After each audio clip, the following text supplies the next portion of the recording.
Billy Gunn had that favorite entrance music of mine. It went like this. I'm in air. Shut your mouth. I'm just talking about Billy Gunn. You about to get us fired, man. PG program.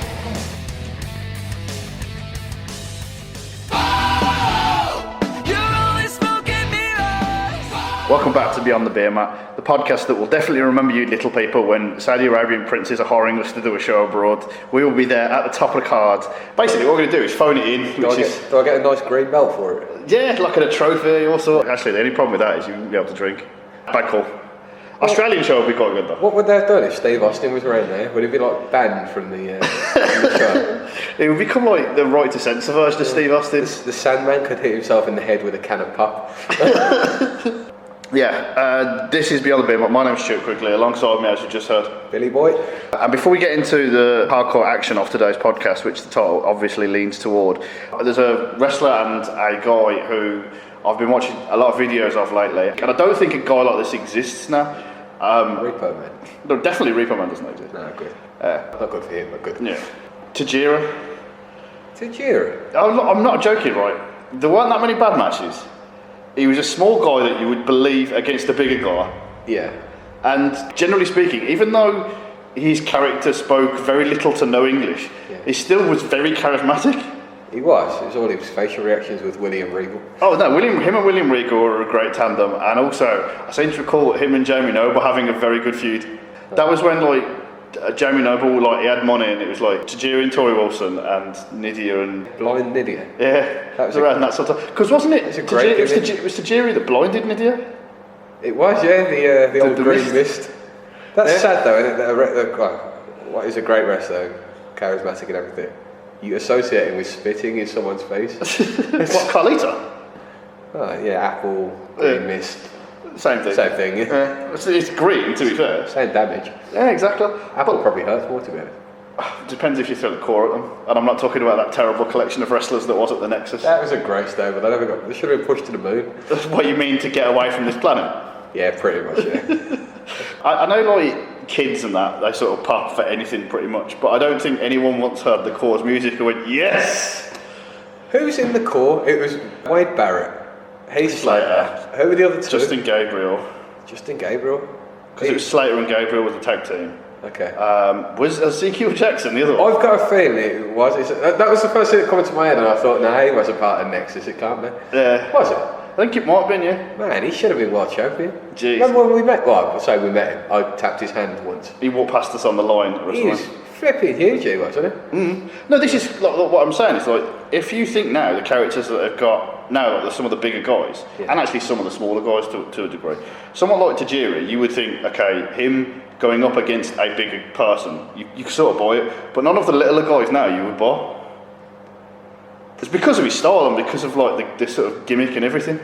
Who are the little guys now? I would say someone like Sami Zayn, but that doesn't work because exactly. He's infinitely higher on the card than Tajiri ever was. Yeah. Plus the wrestlers, 90s wrestlers were bigger and stronger than him. No, and I think, is it possible actually that guys like Sami Zayn are and I refrain from using this word in both the pay-per-view sense and the stable sense, but the evolution of it.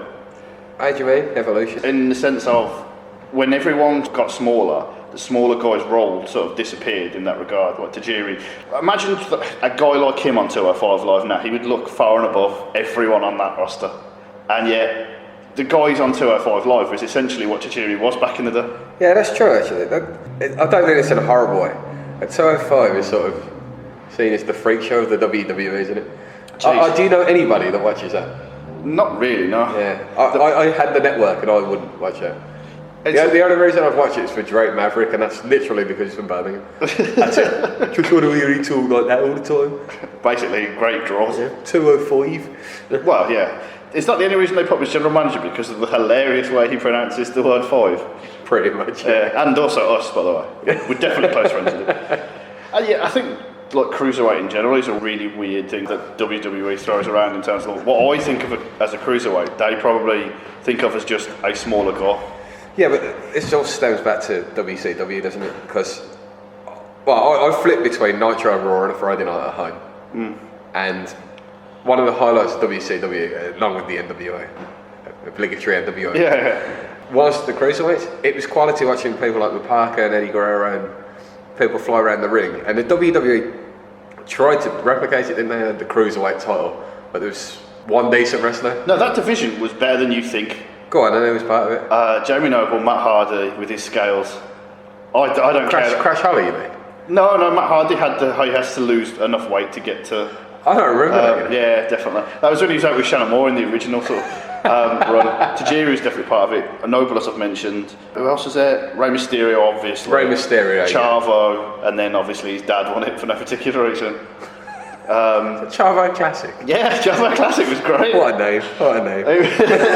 I seem to remember as well. Like it wouldn't. I look back on it now fondly, but I remember at the time being like, "What the fuck have they given this guy the cruiserweight title for?" But it kind of worked in a getting heat sort of way. And who else was there? Like Eddie Guerrero did wrestle, but not often. Yeah.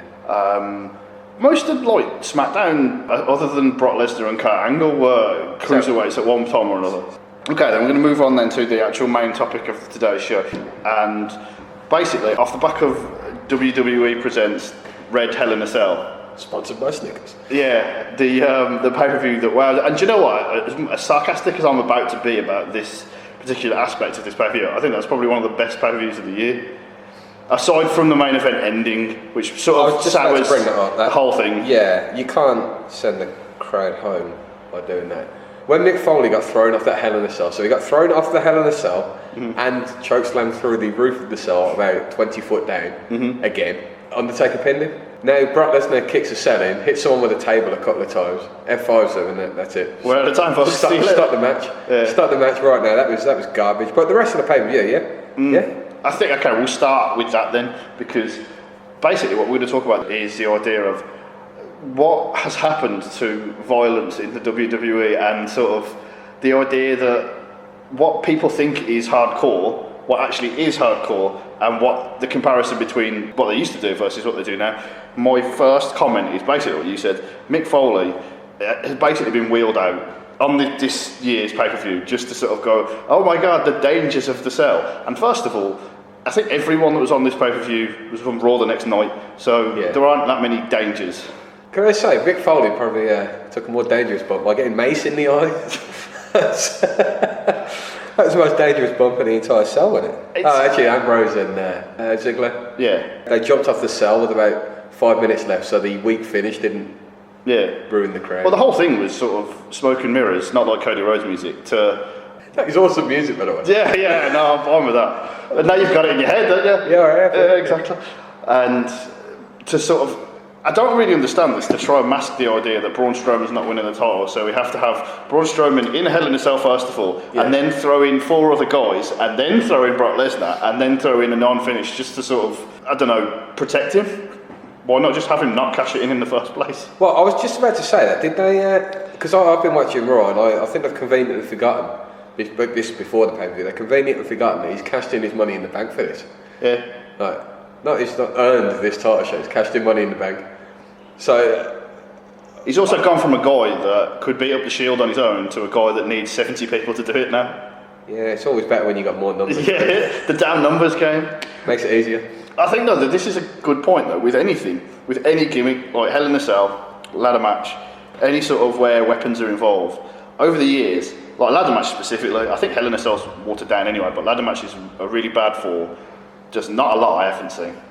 And so it's really hard. There's only so much you can do. Yeah. They should get like hard hats and put some construction together and use their ladders that way. Paint the ceiling or something. Jeez. Grab the title and paint the ceiling. WWE DIY network. Pretty much. Yeah. Don't try this at home, but do it yourself. Yeah, there's only so much you can do, isn't there? No, this is Shelton Benjamin did 3/4 of it 10 years ago. That's what I'm saying. Like, and specifically in a Hell in a Cell, there's only so much you could do, and it's already been done.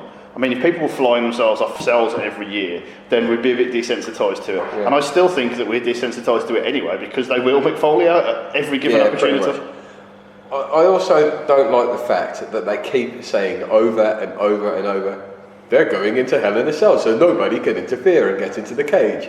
Yeah, having never seen a Hell in a Cell match ever. Exactly. How many times has that happened over the years? I think that basically the biggest question I've got at Hell in a Cell is when or where did that truck with all the corn on it and the wheat get from Rikishi to fall down? I don't know. Big mystery. Nice one to put it there though, wouldn't it? Yeah, exactly. Otherwise he'd be dead. Yeah. That's the thing. You've got the Mick Foley bump, the Rikishi bump, and latterly, and this goes to show how far this has faded from the memory. And this is recent. Shane McMahon jumping off the cell, and everyone knew that was going to come. Yeah, but it's not iconic. How? It's iconic when they say don't try this at home. He did that for the sake of a moment, and all right, everyone remembers him from WrestleMania, but there was no need to do that. I don't think. No, but it was all they had. The Undertaker shouldn't have even been in that match. Never mind, like. Wrestling 2 years later in a pay-per-view in Saudi Arabia. Yeah, I'm not saying he shouldn't have been in the match. I'm just saying Shane McMahon is not on the same level. Undertaker should have killed him in like 3 minutes or something. Oh, but that was it. That was the whole gimmick of the setup to that match. What crazy thing is Shane McMahon going to do to bridge the gap between him and the Undertaker? Yeah. That's it. And they did that. And it was only when I was doing my sort of research for this podcast that I actually remembered that moment. Yeah. Do you know what surprised me about Hell in a Cell? That everyone remembers Foley going off that cell. I think the better bomb is when Triple H back body drops him and the cell falls through. It was Cactus Jack. The No Way Out match. It was his retirement match. Yeah. And I remember watching that at the time thinking, Jesus, that is bad. Yeah. When the ring collapsed on it. Was that the one that wasn't supposed to happen, or was that the Undertaker one wasn't supposed to happen? That one was. Yeah, that's it. That's right. Yeah. Okay. Mick Foley aside, what can you do, as you said? Well, there's so much you can do. Just have a good old classic wrestling match where you're surrounded by yourself. Well, the other thing as well is, and this leans into the whole broader topic, is that if you remember way back, Brock Lesnar and The Undertaker had the Hell in a Cell. It was the first Hell in a Cell where no one did anything outside, and they absolutely kicked 7 stages of shit out of each other, and I'm pretty sure both bled. Really? Yeah. The other thing, that's the problem, is that nowadays you can't have the bleeding, and I'm fine with that. I don't mind. I'm a bit annoyed when it stops a match, but I'm not there going, we want blood. Yeah, and you know, I'm getting sick of the crowd shouting holy shit every 2 seconds and nothing yet. Yeah, it's just ridiculous. But oh my god, he slapped him in the face. Holy shit! In a weird way, this is exactly it. With WWE through the PG era, they've toned it down so much that when anything happens, it looks so much better. This is the reason why they've done it. Yeah, I know what you're saying. I do agree with that. I know you're leading on to this, but that Orton match, that back in the day would have been nothing, would it? No. Man, Lesnar kept elbowing Orton and cut him open. And I know he did that. I know he didn't blade or anything for that. That looked, right, it was brutal. Yeah. Kept hitting him in the head, it was brutal. And that looked really good. It's one of these things where certain people, and I think generally speaking actually, like people like Brock Lesnar, the main event guys you would say, I think, and this is a really weird comment to make, but I think there are a lot of people on the current WWE roster that you don't necessarily buy that kind of violence from. Are you talking about people like Bobby Lashley and stuff like that? Finn Balor? Yeah. The New Day, although they've done this and that, but like Matt Hardy and Bray Wyatt, they have wacky moments, but not violent moments, if you know what I mean. Yeah, they did go to the Hardy compound though and have a battle. Yes. A battle of the ages. Yeah, battle of the ages. This is the thing, you see, what you do when you can't have... Another thing WWE ruined, by the way. Yeah, a podcast for another day, definitely. Yeah. 100%. Yeah. But this is the thing, you see, when you've got all this sort of ways to navigate or things to navigate, of like, can't do the blood, there aren't that many things we can do that people haven't seen before. You have to overcompensate, and that's their version of doing it. That kind of headshots, even kind of things like that. When you look back at some of those headshots, though, you do think to yourself, this should have been stopped a lot sooner. Yeah. I guess we're referring to the same chair shot, the Rock and Foley.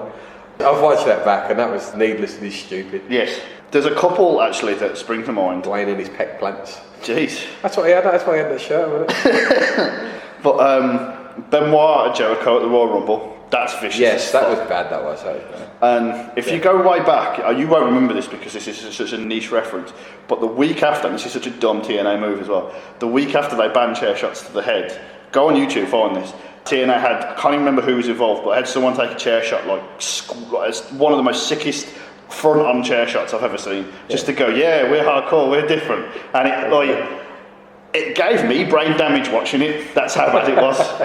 And something like that, I can go, I'm fine with that, I don't need that. It's not quite Triple H sledgehammer to the side. With his hand covering the top. Yeah, you can get away with protected chair shots, and sometimes you see it and it's a bit more blatant than others. Yeah. But as I say, it's still got the sort of, especially the fact you don't see chairs that much anymore, full stop, so when you do see them, they do look more dangerous. That's true, I know what you're saying. Do you remember, was it ECW One Night Stand 2? Lance Storm was fighting someone at the end, and he hit someone with the weakest chair shot, and the crowd completely lose their shit because the chair shot was so weak. That was amazing. I think that's the other thing as well, was that some of the ECW stuff, like, the bar was so high at that time that... It's a different era though, wasn't it? Because it was, I don't think it's funny now, but wrestling was mainstream popular then, wasn't it? Mm-hmm. And ECW was a big part of that, because that ironically enough, like, wrestling. ECW gimmick was not part of the mainstream, but it was. Yeah, it was all the, I suppose it's like all the indie feds now, isn't it? That was, you can't class it as an indie fed, can you? But... It kind of was. Yeah, it was like a cult following, wasn't it? Yeah. But that fitted in with the age we were in, like, you could get away with a lot more stuff than you can now in the early 90s. WWE cashed in on that, didn't they? Yeah. I was watching Rob Van Dam on Raw in 1990 something. Jerry Lawler was his manager, and Tommy Dreamer was on row 1 trying to confront him with Paul Lee Dangerous. Jesus. I think was he fighting Flash Funk? I think the other thing as well is that, like you say, WWE cashed in on that. The guys they had at the time, they had ECW. They had a mix of new and old, and there were guys. If you go back far enough, if you read some of the descriptions of like the matches, like Terry Funk and that were having in the 80s, they're fucking vicious. They hit each other with a proper cowbell and stuff like that. Yeah. I'm sure, like, one of the reports, and if I've read this wrong and if I remember this wrong, then may Terry Funk curse my soul. But I'm sure at one point in one of the I Quit matches in the 80s, he put like a plastic bag over the guy's head. Well, all he had to do was rip it open. He was free. Well, yeah, couldn't rip his way out of a plastic bag. And it's one of these things. Well, I think that the key to it is that what we had in that sort of era was there was nothing else on TV like it though. Oh yeah, but like when I said to you, I think the characters from 98 Attitude Era, ECW, whatever you want to call it, the characters there, you believe the violence more, like a Steve Austin, Brian Pillman, all those guys. You think they're capable of anything, sort of thing, right? New Jack. Yeah. Oh God, New Jack. Jesus Christ! don't even get started with that one. Forward to the skull. He'll start a rivalry with a guy in the crowd. I think he started a rivalry with himself. He looked in a mirror. Jeez. The problem with that is the mirror would be smashed into a million pieces seconds later. Mirror wins. And then you convert that to now. So you've got more opportunities for matches like that. Because when you look back, I'm not thinking, oh, they were just... And at times it was like this. I'm not going to say it was reasoned and storylined all the time. I don't believe most of these people hate the other guy enough to want to do stuff like that. No. It's like I stick two guys together for the sake of it. And there is no feud anymore. I mean, two don't like each other. Braun Strowman and Roman Reigns, you can say they hate each other. They've been fighting each other for 2 years now, is it? And that's it. Filtering down to the rest of the roster. Like the Shield, they hate someone. There's another feud. And then Kevin Owens decides he hates everybody, even though he has for the past 2 years. Started a feud with Bobby Lashley for what?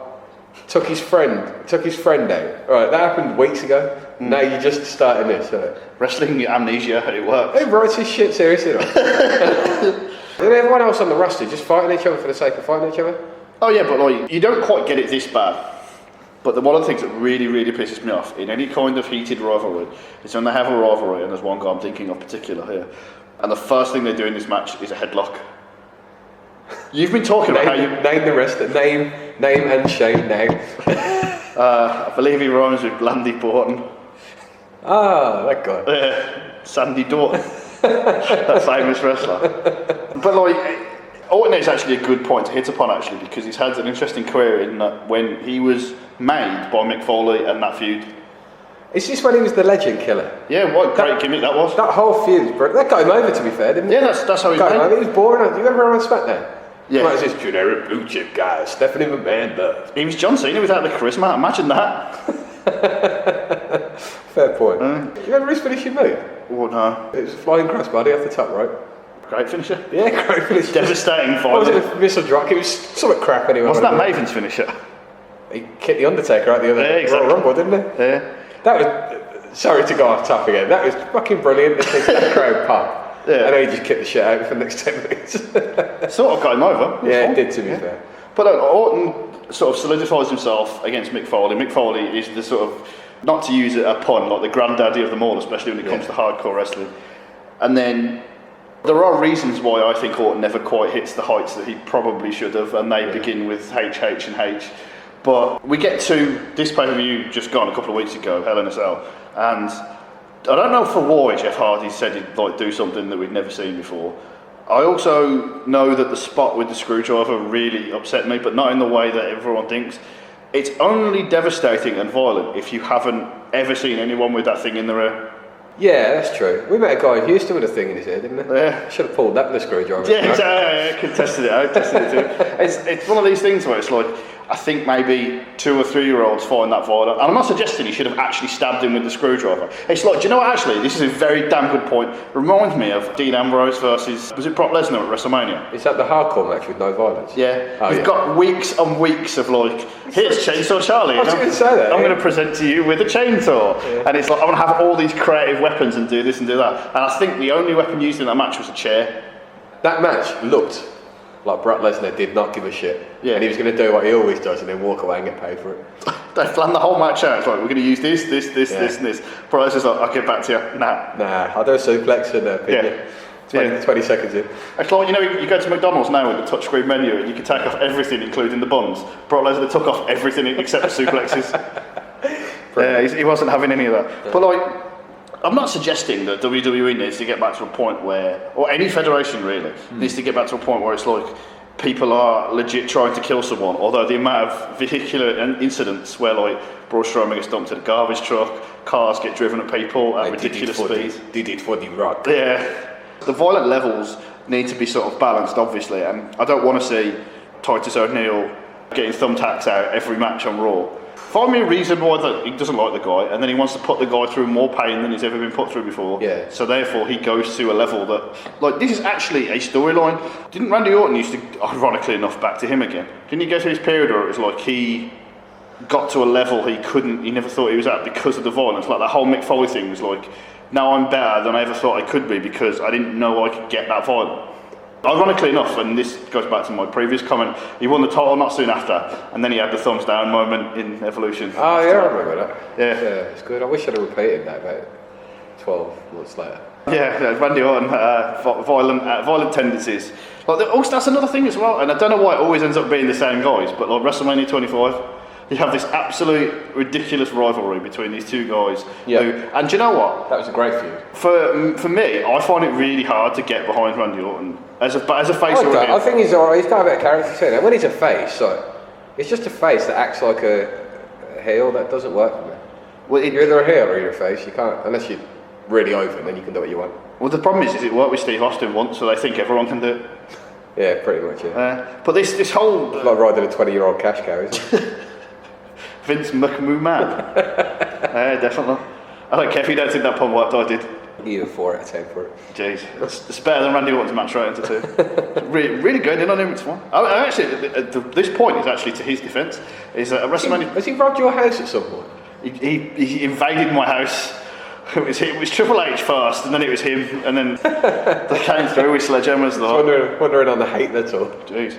Getting it all out there. Wait till we actually get to a podcast about a guy I really don't like. But the whole feud is supposed to come to a head at WrestleMania 25 of like, you handcuffed my wife, you kicked my father-in-law, I invaded your house, comparative things. And what do we get? A match where, was it, if Triple H gets DQ'd, he loses the title or something? No, if Randy Orton gets... No, it was a no DQ match, wasn't it? Does it change to no DQ? Yeah, it's changed to no DQ, but I was fuming at the time of that match. Especially the ending. I've said this before, but all you've got to do is look at rows 1 to 8 on the camera, and the whole crowd just goes 1, 2, 3. That's it. There's not one person cheering the front 8 rows because the entire feud was set up as a violent feud. There was hardly any violence in the match. No. I think he did hit him with if he used the sledgehammer, did he lose the title or something? Something like that, yeah. And then I knew there was something. And then he used the sledgehammer to win the title and retain anyway. Consequences, Nice stuff. But it was the other thing as well, it was like, they built that storyline up really well in terms of these two guys. Great story. Legit hate there. Randy Orton on a roll, probably the hottest he's ever been.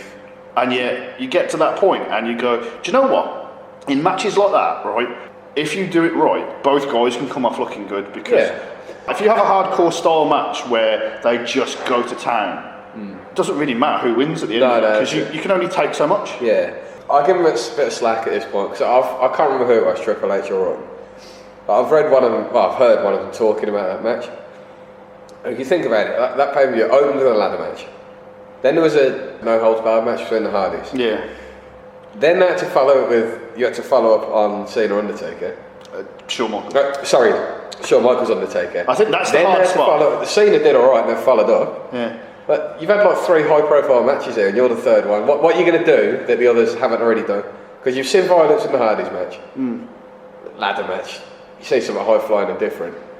It's hard, it is hard. I'll give him a bit of leeway looking back. I think that, and I think we thought this at the time, the standard practice of that was that the show was in the wrong order. Yeah, definitely. If you swap just the Undertaker and the Triple H match around, Yeah. don't change anything about the match, Yeah. I might think it's better than that. Yeah, because it builds up and then you go home on a high instead of a green firework display at the end of WrestleMania, which we predicted several weeks before. Weeks, I think it's months.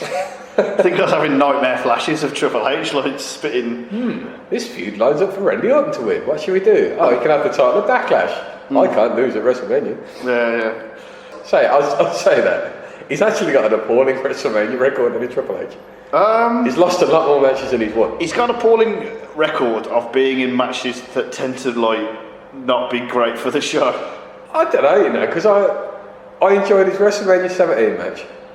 Is that the first Taker one? Yeah, against That's I fine. thought that was a brilliant match. That's fine. That's 28. I don't like the Hell in a Cell, I've told you. I know, I think that's a brilliant match. Ironically enough, given the fact that they're just about to fight again on this Dubai house show, the idea that it was end of an era back then, no, 4 more years, 5 more years, definitely. And it just, to me at the time, it was 2 really old guys doing relatively big spots, but big spots for them, and then resting for 20 minutes, literally lying down on the floor. Shawn Michaels was the best performer in that match, and that tells me everything I need to know about the two in there. I think the Hell in a Cell thing may have, and the whole end of an era thing, end of what era? The Attitude Era died a long time ago. We're actually 2 eras ahead. They were saying they're the last of their era, isn't it? They were the last people surviving from their era. That was the point. Yeah, but one of them should have retired then. Fair point. To leave the last... Also, Big Show beat Cody Rhodes, so he was part of the Attitude Era. Yeah. So what you're saying is that match should have ended with Big Show ending the streak? Coming down from nowhere? Big Show ending the streak. That would be great. Screw Brock Lesnar. Okay, so what other Triple H matches at WrestleMania? So he put over Cena, didn't he? Yeah, he did. I'll give him that. Triple threat with Benoit. The other triple threat with Shawn Michaels and Cena.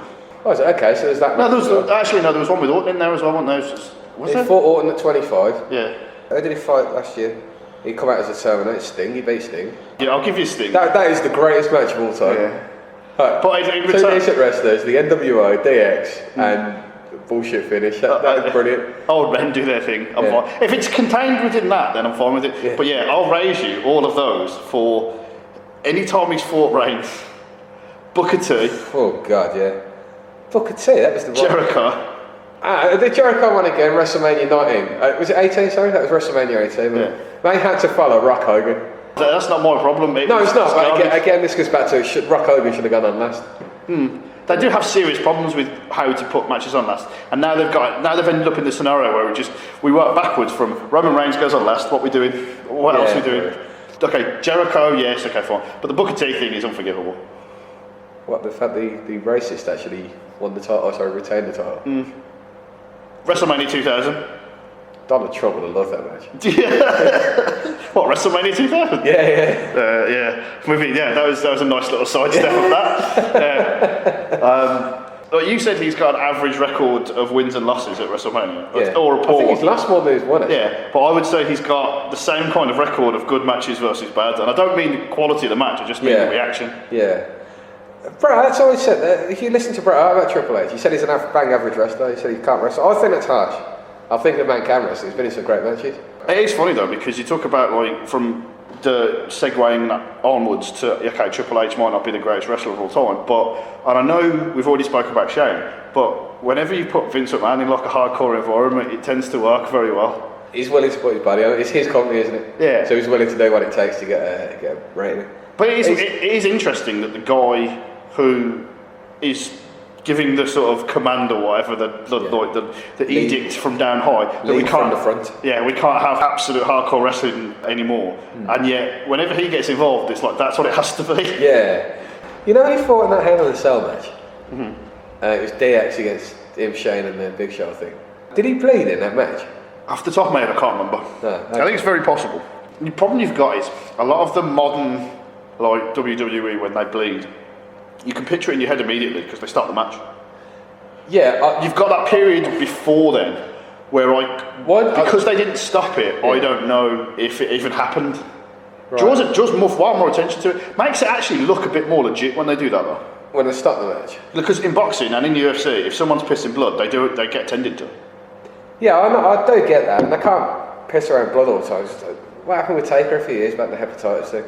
Someone bled all over it. Turns out, yeah, was it Bob Orton? Yeah, I'm not sure of the ins and outs and all that, but I'm pretty sure that was the deal. Turns out he had Hep C or something, and he was bleeding all over Taker. I can't have that. No. That era is gone if I want to do that. And I agree with what you're saying. It does look a bit more legit. I think the other thing as well is that like what you've got then is when WWE choose to go in this direction of we're gonna, because to be honest with you, the whole thing of like WWE became shit when it went PG. For me, it's bollocks.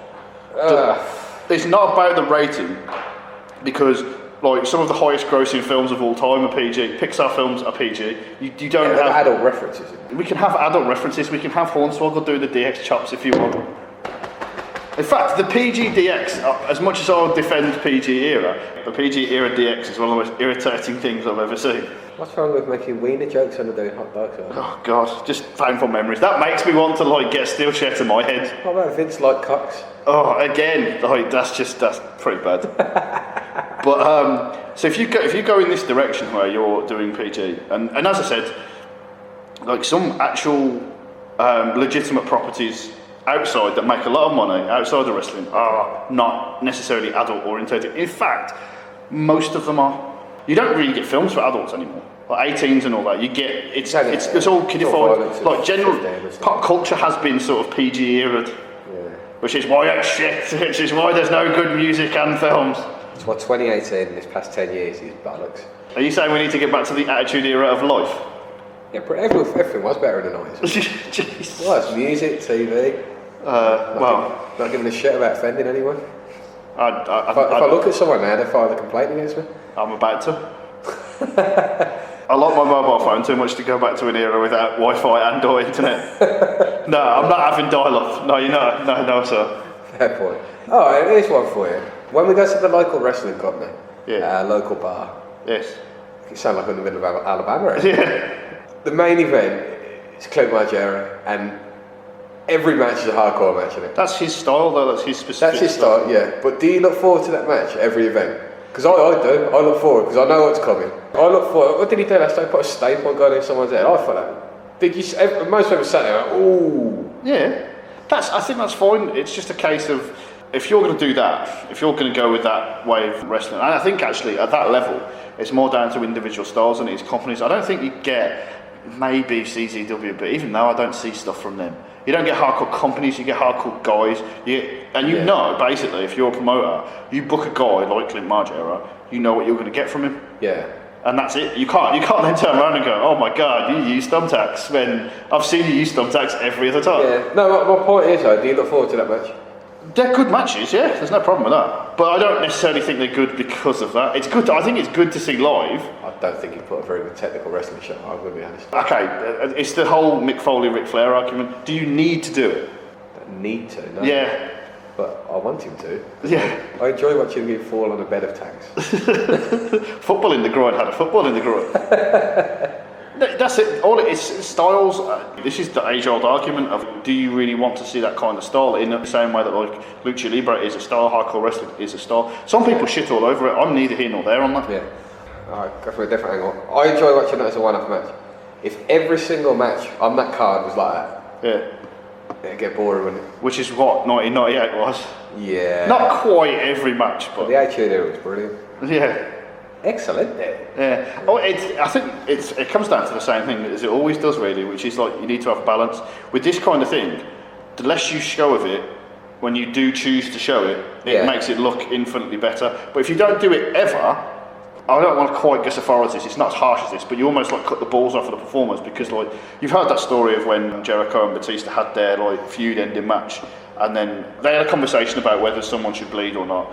They did it, and then the whole point was that they got fined afterwards, and Batista just paid both fines because he was like that match needed that. Yeah, it did. To be fair, it's like it makes it more of an epic moment, doesn't it? Yeah, your average Raw house show whatever match does not need that, but a big. Pretty sure I've seen Ric Flair bleed at a house show, Birmingham.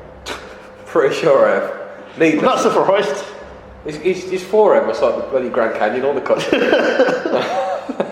Donald the Butcher got no hair. Yeah. You sit in the front of his forehead because he cut himself so many times. Is it like the Ridge Mountains, basically? Pretty much, yeah. Like the Licky Hills up there. It's not quite as bad as, I don't know about you lot, in terms of one-offs. It reminds me of Eddie Guerrero against... Bradshaw. I think it was Judgment Day, but I could be wrong. No, it was Judgment Day. Yeah. And that is the worst I've ever seen. I've never seen... His face was red. They were both pissing blood. Yeah, both faces were red. And they carried that match on for another 10 minutes, didn't they? Yeah. That was a bit far, wasn't it? I think it was more to do with like just where he got it than anything else. I don't think he wanted to like... He ruptured an artery in his head or something. Yeah, it wasn't like he was going to a fancy dress party dressed as the 2018 Hell in a Cell. But... I like that look, by the way. It looks good. Not sure. It makes it look more like hell, which is the idea. Put some horns on it next time. I don't know, I was thinking about this, like, setting and putting some oil on top of it, setting it alight at the start of the match. Jeez. A little better, wouldn't it? That'd only work if it was Kane. Although I'm surprised they haven't done that. Yeah. Maybe when they fight on Super Saudi House Show 3, we can have that. The super duper Inferno Hell in a Cell. Yeah. You won't see anything, the cage will melt, but don't worry about it. Yeah, that's fine. Both people will die, don't worry about it. The Saudis have paid you lots of money. Yeah. That's like whenever they have an Inferno match and you can tell how close they're allowed to get to the fire. Jesus. The flames. Is it MVP that he set his arm alight or something on the fire and had to run to the back? Very possible. I remember when Taker got done on the pyro. Yeah. For the elimination chamber, because you could see them pouring water over it. Yeah. The ironic thing is when the wrestlers do actually get legitimately hurt, they do everything they can to make sure that blight is dealt with as quick as possible. The Undertaker's quickest walk to the ring in 25 minutes. Jeez. I think basically when it comes down to it, this idea of I'll take no violence because, as I said, I don't mind the PG stuff, and if you're creative enough, you can get around that. Yeah. That's the big thing with WWE creative. There's a key word there, and I'm not talking about WW or E. Sorry, this is for another time. Creators should all be fired. And they should actually hire wrestling fans instead of soap. Jeez. Right. Maybe we need to get the controversial figure of Triple H to do it all. He can book NXT all on his own. Yeah, exactly. You can have that if you want. You can have every match be an absolute clusterfuck of, like, I don't know, knives and guns and whatever. Is this another New Jack match? Yeah, basically, make every match New Jack versus, right? Not New Jack rules, instead of hardcore, shouldn't it? That's the other thing that always bothered me. Oh, we're going to have an Extreme Rules match. No, just call it a hardcore match. Yeah. That's a proper nitpick, that. Yeah, but it's the word hardcore associated with other things they don't want to be associated. God, I really want to go somewhere else, but it has to be porn, which... That's what I'm on about. Yeah, greased up men doesn't make you think of porn at all. Greasy, oily men in tight shorts. Yeah, defo no porn references there. It makes you think of Singapore Kane in a very different reference.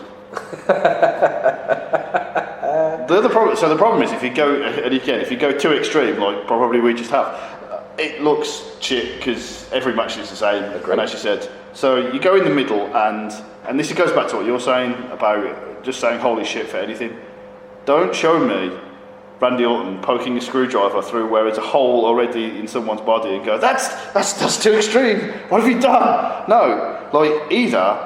It would be shit if the commentators had just gone, no, that's a bit lame, mate. But still, I think there's a middle ground there to be had in terms of... Michael Cole down the Dole office on Monday morning if he did that, wouldn't That'd be a great way for a commentator to just get fired. You burn every bridge in the business, but it'd be funny for one moment. That'd be good. I don't know, TNA might hire him. I probably would actually, that's the sad part, yeah. That's just very true. So basically the bullet points of this, before we sign off, are just... If you're going to have violence, actually have violence. But also, have it at points where it actually makes sense. Yeah. And also, if you have a feud which sort of has built up to a point where violence is required, then yeah, let's have that. Not just throw two guys together that have been feuding just one match, two match, three match series, and then the third match you decide, yeah, we're going to just kick it up a notch and have lots of hardcore stuff when they've not really been doing any of that beforehand. It looks weird. So this has been Beyond the Beermat. We have been hitting you over the head with an audio chair shot of absolute amazingness. Holy shit! Holy shit! Yeah, but you said it was doing it for bad things. This is crazy. Oh yeah, good point. Shut the fuck up. I said, very rarely do you get to chant shut the fuck up to yourself. Yeah, good point. So yeah, thank you for listening. Goodbye for now.